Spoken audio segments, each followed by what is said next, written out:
When you teach a class of however many people it is, the question is, do you understand where the people are coming to you from? What are their preconceived notions? What are their implicit biases, right? What are the things that they are both aware and not aware of that doesn't even have to do with the content, but the space? As an African-American professor, African-American male, I know that when I walk into the classroom, I may be the first black person that these individuals have seen in their lives other than on television. So the learning communities are places for this kind of conversation to take place. It's a safe space because in order to change, we first have to become vulnerable in some way. And in fact, many of these folks have done that. And that's when real change can happen. So the learning communities here, what are they? These have been self-run groups. There are folks who volunteered to be in these groups and given a lot of their time and energy.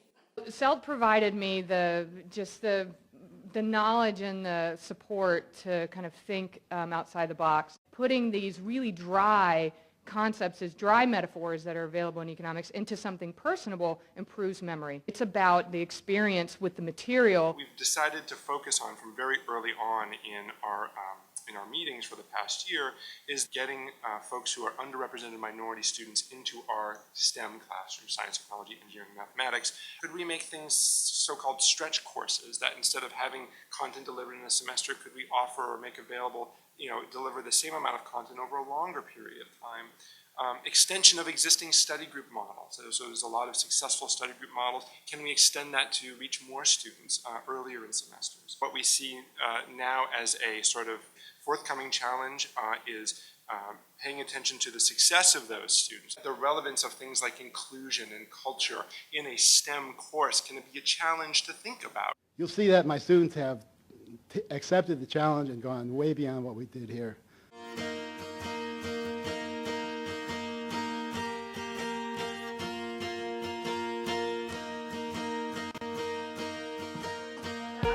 Love reading and the fact that I could actually take an element from the periodic table and give it a personality. Like, it required me to learn a lot about an element I never would have spent much time learning.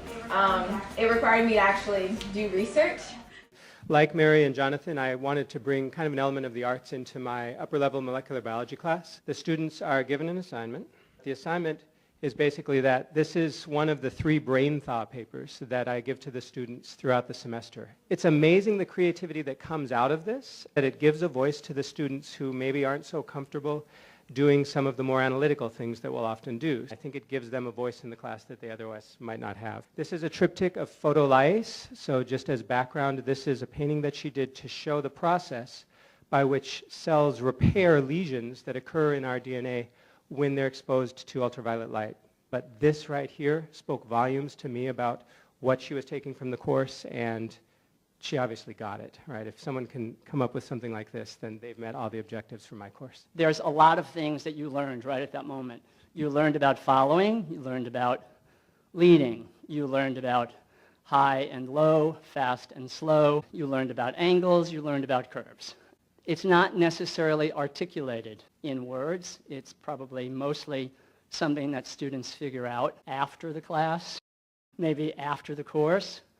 They're learning information. They're not just learning dance steps. My teaching has definitely gotten more meaningful and better through the learning community, but one thing about the process is it was not linear at all. It's been a very bumpy road as a faculty learning community, and that's because we spend a lot of time coming back to the same conversation. We've all read resources that suggest active learning and inquiry-based teaching is really a superb format for inclusion and for retention.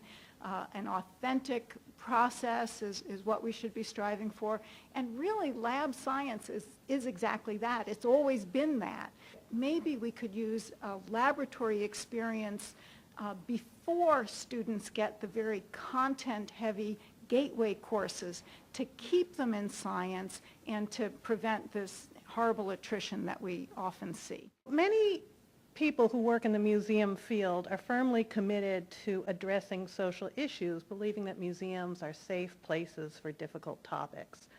And I found that my museum studies students easily ascribe to that. Thus, my goal in my class is to devote a unit to exploring strategies for addressing difficult topics. So my pedagogical goals included giving students a chance to construct their own meaning as a constructivist learning experience. And as I said before, I wanted to model a way of sequencing and scaffolding learning.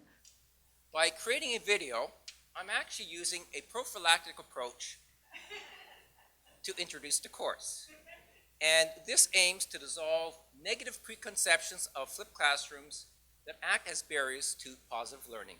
What I added for the course that I think really affected inclusive excellence was that not only did I list my objectives on the first day, but I had the students fill out a sheet with their own personal objectives and worked with them to actually end up with a list that was surprisingly in agreement to everyone in the class. The idea that I wanted to work with was, in a large classroom, how do you give feedback to the students? So typically speaking, the only thing that I would grade, me personally, would